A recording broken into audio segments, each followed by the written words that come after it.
Um jovem rabino, oriundo das terras áridas da Palestina, há 2000 anos atrás, disse aos seus discípulos: entrai pela porta estreita, porque larga é a porta e espaçoso o caminho que conduz à perdição, e são muitos os que entram por ela. Estreita é a porta e apertado o caminho que conduz à vida. Curiosamente, estreita é a porta da autotransformação e apertado o caminho da autotranscendência. Contrapartida, larga é a porta e espaçoso o caminho que conduz à perdição, e muitos são os que entram por ela. Por qual motivo? Esta porta é estreita e este caminho que conduz à vida é apertado. A resposta é simples. Não há possibilidades de entrar nesta porta ou percorrer este caminho coletivamente. Para entrar nesta porta e caminhar por este caminho, o indivíduo tem que se libertar do inconsciente coletivo, da psicologia das massas, da patologia do consenso, do espírito de rebanho. Para trilhar este caminho, o indivíduo tem que estar em harmonia com sua própria companhia. E ele não deve temer o peregrinar solitariamente. No livro de Mirdá está escrito: muitas vezes achareis o vosso caminho intransitável, sombrio e falto de companheiros. Sede perseverante e continuai a trilhar. Frequentemente achareis o vosso caminho intransitável, intrafegável, ínvio, escarpado, dificultoso. Frequentemente achareis o terreno acidentado, pervadido de obstáculos, sombrio, tenebroso, com pouca luminosidade. Frequentemente será necessário diminuir os passos, pois este caminho margeia um profundo abismo. Ele é perigoso. É necessário cautela, prudência ao percorrê-lo. E por vezes achareis que o mesmo é falto de companheiros. Frequentemente peregrinareis sozinho, em solitude. Porém, sede perseverante e continuai a trilhar, pois ainda que esta senda não seja atraente, ainda que ela não seja convidativa, é ela que lhe conduzirá ao pico das montanhas alvas. É este caminho pervadido de obstáculos que te levará à iluminação do próprio entendimento. É essa estreita porta e apertado caminho que te conduzirá à vida com V maiúsculo. Os demais caminhos podem ser atraentes, convidativos, podem ser rodovias bem pavimentadas, trilhos retilíneos, mas seu fim, inevitavelmente, é a morte. Este caminho não é um trilho, é uma trilha. E uma trilha que é desbravada a cada passo. Compreenda que este caminho se faz caminhando, e para isto é necessário ter como bússola a consciência.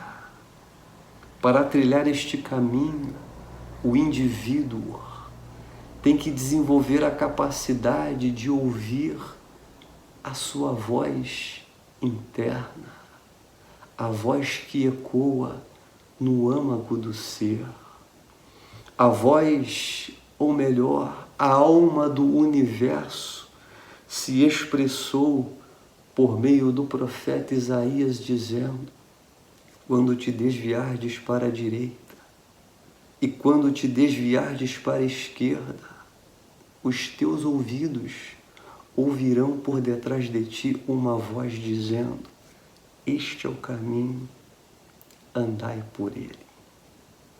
Ainda que muitas vozes tentem te persuadir a trilhar os caminhos bem pavimentados, as largas estradas, compreenda que teu alvo só será atingido quando caminhardes em harmonia com a sua consciência.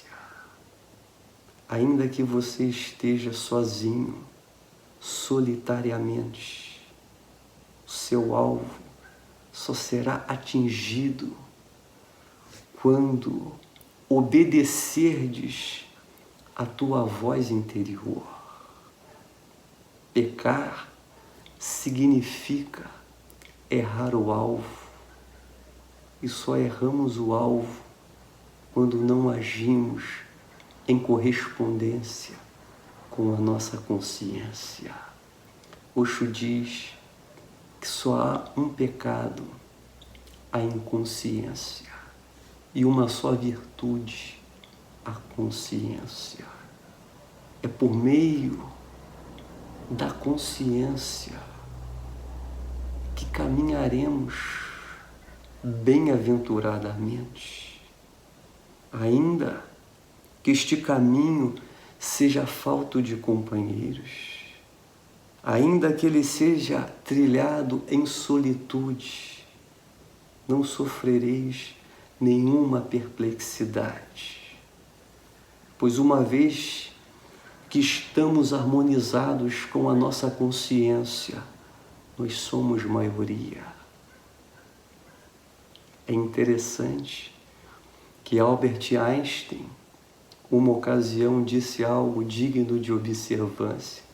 Talvez algum dia a solidão seja reconhecida e apreciada como mestra da personalidade. Há muito que os orientais já o sabem.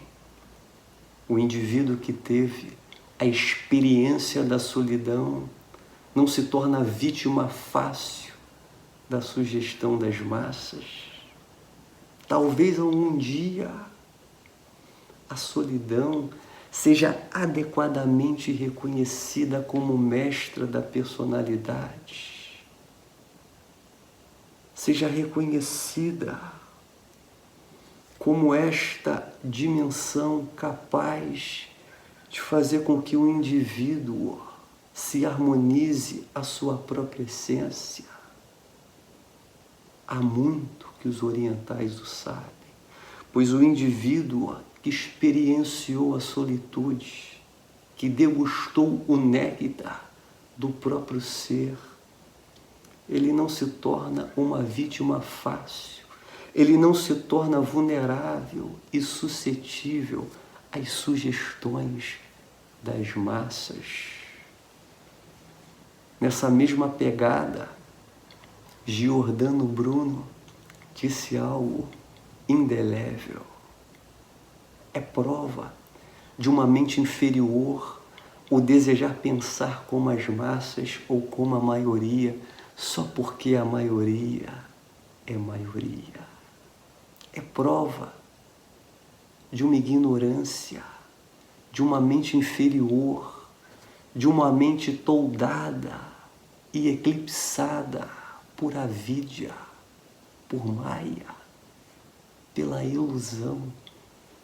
O desejar pensar como as massas ou como a maioria, só porque a maioria é maioria.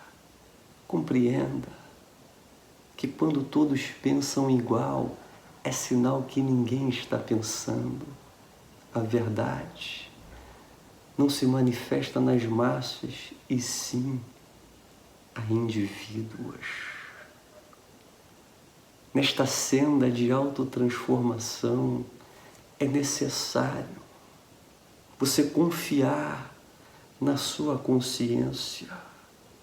Ainda que 99% da humanidade esteja trilhando determinado caminho, se o teu coração diz ao contrário, não hesite.